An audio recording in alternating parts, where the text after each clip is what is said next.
चंदनवन जंगल में टुनटुनी चिड़िया अपने पति बंटी कबूतर और बेटी पिंकी चिड़िया के साथ रहती थी।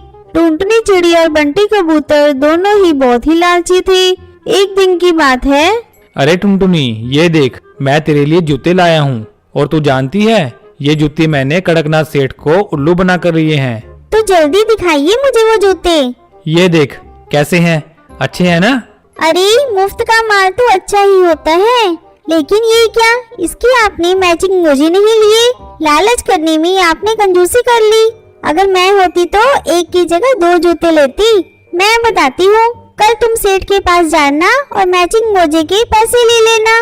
क्यों टुनटुनी, इससे तो कड़कनाथ सेठ को मेरे लालच के बारे में पता चल जाएगा। तो ठीक है, अगली बार से ध्यान रखना।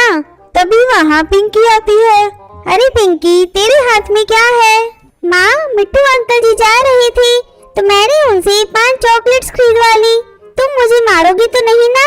अरे नहीं बेटा, तूने बहुत अच्छा किया। तू बिल्कुल अपने माँ बाप के नक्शे कदम पर चल रही है। चल, अब मैंने राजमा चावल रख दिए हैं, उसे खा ले। मैं सुंदरी आंटी के यहाँ जा रही हूँ। ये कहकर टुनटुनी चिड़िया सुंदरी के घर चली जाती है। अरे टुनटुनी, आओ आओ, बड़े अच्छे मौके पर आई हो। मैं तुम्हारे घर आने वाली ही थी। क्यों, क्या बात है सुंदरी? और ये क्या, तुमने इतने सारे बैग क्यों पैक किए हैं? कहीं जा रही है क्या? हाँ टुनटुनी, मैं गोवा के जंगल में जा रही हूँ। लेकिन तेरे पास गोवा जाने के लिए पैसे कहाँ से आए? वो मेरी एक मोबाइल से लॉटरी लगी थी, पूरे 50,000 मिले हैं। उससे मैंने हवाई मोटर खरीदा है, उसी को लेकर मैं गोवा जा रही हूँ। मेरे पीछे तुम मेरे घर का ध्यान रखना। ठीक है, तू चिंता मत कर। हे भगवान, काश मेरी भी लॉटरी लग जाती, मैं भी गोवा जाती घूमने। मैं इतनी गरीब हूँ कि अपने पैसों से तो गोवा जा नहीं सकती। चलो देखते हैं, भगवान हो सके तो कृपा कर देना। इसी तरह 1 सप्ताह गुजर जाता है। एक दिन टुनटुनी के पास फोन कॉल आता है। हेलो, आप कौन? अरे बहन जी, आपकी 2.5 करोड़ रुपए की लॉटरी लगी है। क्या, 2.5 करोड़ की?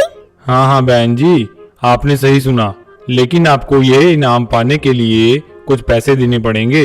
ठीक है, मैं अपने पति से बात करके बताती हूँ। टुनटुनी खुशी के मारे झूम रही थी। बंटी, ये देखिए, हम लोगों की 2.5 करोड़ की लॉटरी लगी है, लेकिन उन पैसों को लेने के लिए कुछ पैसे देने पड़ेंगे।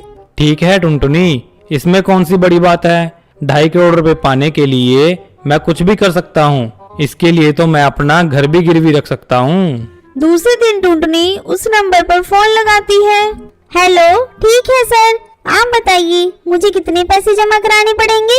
कुछ ज्यादा नहीं बहन जी, बस 2.5 लाख रुपए। मैं एक नंबर आपको मैसेज कर दे रहा हूँ, आप उस नंबर पर पैसे डलवा दीजिए। पैसे डलते ही 2.5 करोड़ रुपए आपके खाते में आ जाएंगे। 2.5 करोड़ के लालच में आकर बंटी और टुनटुनी अपना घर बेच देते हैं और 2.5 लाख उस फ्रॉड स्टार को दे देते हैं। फिर खाते में 2.5 करोड़ आने का इंतजार करने लगते हैं। बंटी, हम लोग इस मोहल्ले में सबसे अमीर हो जाएंगे। हाँ टुनटुनी, तुम ठीक कहती हो। हम लोग उन 2.5 करोड़ रुपए से एक फ्लैट खरीदेंगे और पिंकी को बहुत बड़े इंग्लिश स्कूल में पढ़ाएंगे। हाँ बंटी, हमारा एक बड़ा सा हवाई मोटर होगा। उस हवाई मोटर से सबसे पहले हम लोग गोवा जाएंगे और खूब मस्ती करेंगे। हाँ टुनटुनी, हम लोगों का किस्मत का ताला खुल गया है। हमारी गरीबी तो चुटकियों में दूर हो गई, बस अब रुपए आने का ही इंतजार है। मम्मी, मैं खूब सुंदर सुंदर ड्रेस लूंगी। हाँ बेटा, तुम्हारी सारी ख्वाहिशें पूरी हो जाएंगी। अब हम अमीर हो गए हैं। धीरे धीरे दिन गुजरने लगते हैं, लेकिन टुनटुनी के खाते में अभी तक पैसे नहीं आते। अब टुनटुनी और बंटी को चिंता सताई जा रही थी। बंटी, मुझे तो डर लग रहा है, कहीं मुझे किसी ने ठग तो नहीं लिया। टुनटुनी, मुझे भी ऐसा ही लगता है। अब तो अपने ऊपर छत भी नहीं रही। अगर कुछ ऐसा वैसा हो गया तो हम कहीं के नहीं रहेंगे। चुप रहो टुनटुनी, शुभ शुभ बोलो। टुनटुनी और बंटी खाते में पैसे न आने से परेशान थे। अगले दिन टुनटुनी के फोन की घंटी बजती है और वही नंबर देखकर टुनटुनी खुशी से उछल पड़ती है। बंटी, आ गया, मेरा पैसा आ गया। हेलो, क्या आपने मेरे पैसे मेरे खाते में भेज दिए? बहन जी, आपके मोबाइल पर एक OTP जाएगा और जैसे ही आप उसे मुझे बताएंगी, आपका पैसा आपके बैंक में ट्रांसफर हो जाएगा। टुनटुनी फ्रॉडस्टर को ओटीपी बता देती है। तभी टुनटुनी के मोबाइल पर एक मैसेज आता है, हाय बंटी, हम लोग लूट गए, बर्बाद हो गए। हम लोगों की लालच ने हम लोगों को कहीं का नहीं छोड़ा। जो बचा कुचा पैसा बैंक में था वो भी चला गया।